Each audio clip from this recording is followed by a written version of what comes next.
homens comigo, vamos lá. Das alturas do céu, mulheres agora. Do profundo do mar, dos limites da terra, louvamos-te com todo o coração, todo povo e nação, todos num só clamor. Louvamos o Senhor por toda eternidade. Tu serás coroado com louvor. Teu nome é exaltado, sempre magnificado com louvor. Grande Senhor. Desde o início, vamos juntos. Das alturas do céu, mulheres, do profundo do mar, dos limites da terra, louvamos-te com todo o coração,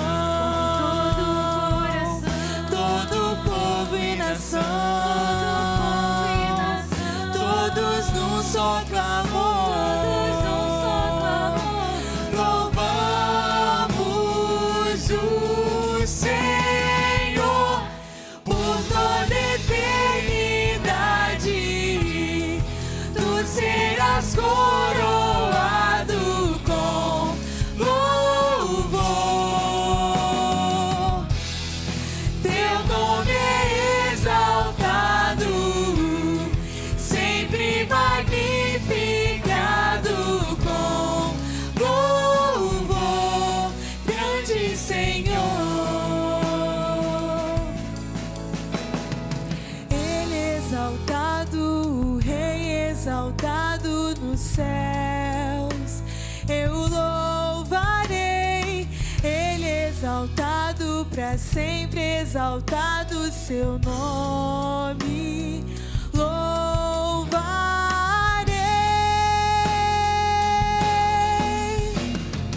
Ele é o Senhor, sua verdade vai sempre reinar. Terra e céus glorificam seu santo nome. Ele é exaltado, o Rei exaltado nos céus. Vinícius. Ele é exaltado, o Rei exaltado nos céus. Eu louvarei, Ele exaltado para sempre, exaltado o seu nome. Louvarei.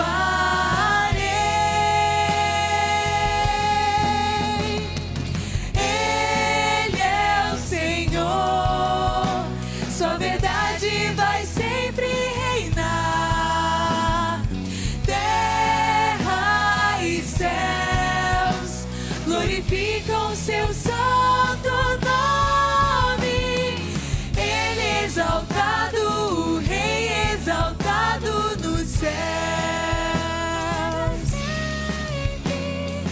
Ele é exaltado, o Rei exaltado nos céus. Ele é exaltado, o Rei exaltado nos céus. Amém. Olá, meus irmãos, graça e paz do Senhor Jesus. É sempre uma alegria muito grande estar aqui com você no culto nos lares para mais uma reflexão e nesse tempo nós continuaremos o estudo do livro Aprendendo a Amar os Salmos, de Robert Godfrey. Nós temos feito isso por algumas semanas E se você tem nos acompanhado semanalmente, é bem possível que hoje você tenha uma perspectiva diferente dos Salmos de antes desse tempo de estudos. Eu digo isso porque, ao menos para mim, apesar de reconhecer antes a beleza dos Salmos e reconhecer também que eles são fonte de esperança e inspiração no louvor a Deus, agora, após os nossos estudos, também fica claro a riqueza de fundamentos teológicos e doutrinários e, sobretudo, a sua aplicação em nossos dias atuais. A minha oração é que esses estudos também tragam edificação à sua vida e lhe proporcionem um olhar mais prático, mais atual, mais próximo dos Salmos na sua rotina diária. Para o tempo de hoje, nós vamos estudar o belo Salmo 95. Vamos perceber que esse é um salmo um tanto quanto dinâmico, na medida que no seu início ele traz um convite à adoração ao Senhor, e do meio para o final ele muda bruscamente para um chamado à obediência. Vamos ler então o Salmo e compreender um pouco mais o que ele fala. E quero te convidar então a me acompanhar nessa leitura. Diz assim no texto: Venham, cantemos ao Senhor com alegria, aclamemos a rocha da nossa salvação. Vamos à presença dele com ações de graças, vamos aclamá-lo com cânticos de louvor. Pois o Senhor é o grande Deus, o grande Rei acima de todos os deuses. Nas suas mãos estão as profundezas da terra, os cumes dos montes lhe pertencem. Dele também é o mar, pois ele o fez. As suas mãos formaram a terra seca. Venham, adoremos prostrados e ajoelhemos diante do Senhor, o nosso Criador. Pois ele é o nosso Deus e nós somos o povo do seu pastoreio, o rebanho que ele conduz. Hoje, se vocês ouvirem a sua voz, não endureçam o coração como em Meribá, como aquele dia em Massá, no deserto, onde os seus antepassados me tentaram, pondo-me à prova, apesar de terem visto o que eu fiz. Durante 40 anos fiquei irado contra aquela geração e disse: eles são um povo de coração ingrato, não reconheceram os meus caminhos. Por isso, jurei na minha ira, jamais entrarão no meu descanso. Irmãos, já no início do Salmo, o autor nos faz um forte chamado. Ele diz: venham, cantemos ao Senhor com alegria. Com isso, ele nos convida à adoração, reconhecendo Deus como Criador e Pastor, como rocha da nossa salvação. Ele usa essa expressão, rocha da nossa salvação, e nos dá a ideia de segurança, de liberdade, e nos lembra do controle absoluto de Deus em qualquer situação, em todas as condições. Lembrar disso, meus irmãos, nos traz segurança e a certeza de que Deus tem cuidado de nós, de que temos cuidado em Deus. Diante disso, nós podemos nos alegrar, mesmo em meio a circunstâncias difíceis, e com isso estar em sua presença com ações de graça e cânticos de louvor.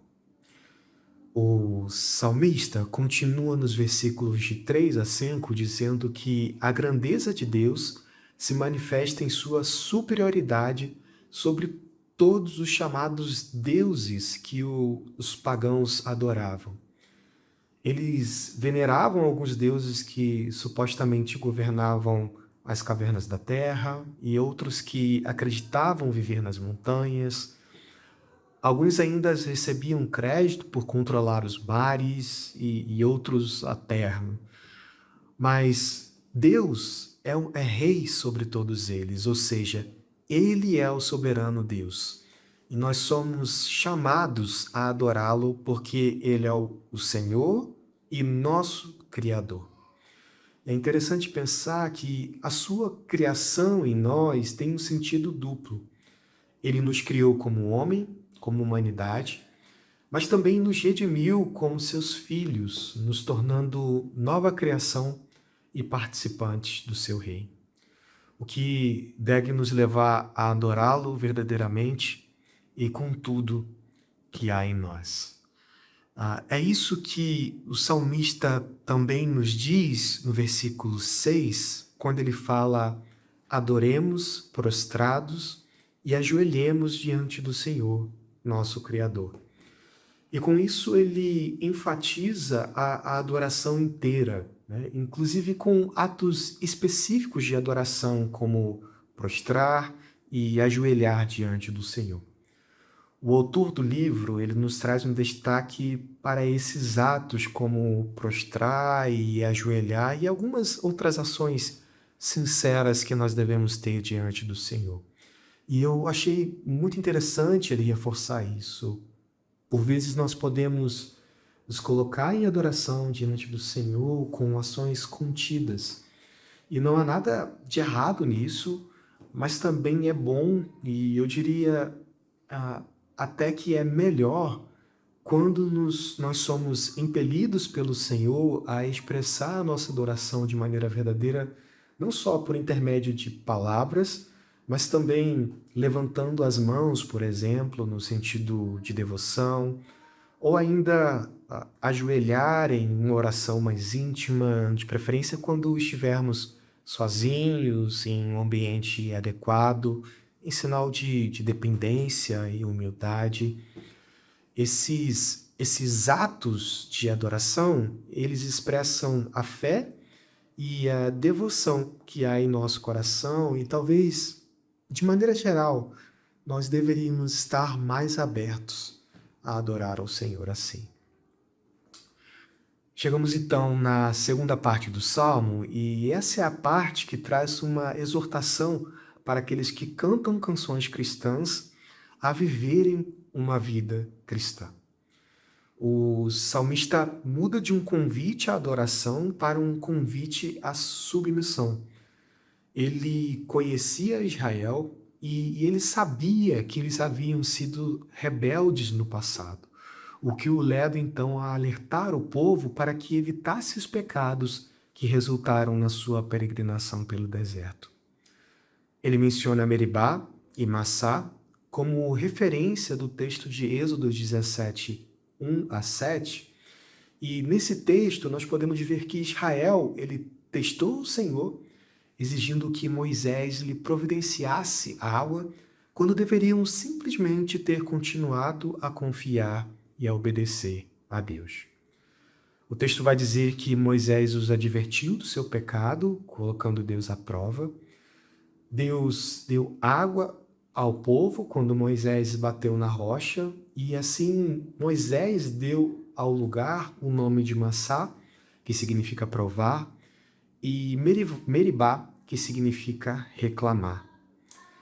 Era impossível que o salmista ele tenha mencionado essas rebeliões e não outras, porque elas mostram tão claramente a ingratidão e a teimosia que o povo apresentou e que resultaram em Deus os determinando a morte daquela geração no deserto.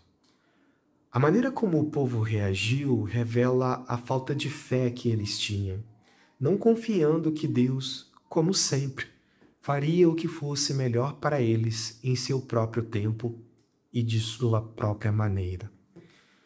Uma pergunta para reflexão pessoal: será que não agimos assim em alguns momentos, especialmente quando as coisas estão difíceis?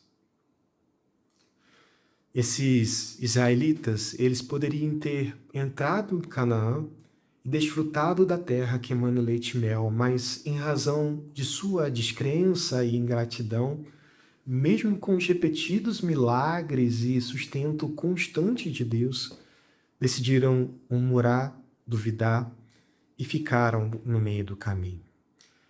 Hoje, meus irmãos, não deve ser diferente com os cristãos que não seguem fielmente a voz do bom pastor e nele confia.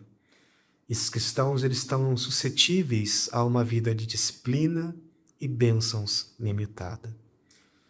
Esse salmo e esse alerta é tão presente para nós nos dias atuais que o autor de Hebreus faz o uso extenso dele no capítulo 3 de Hebreus, dos versículos de 7 a 11.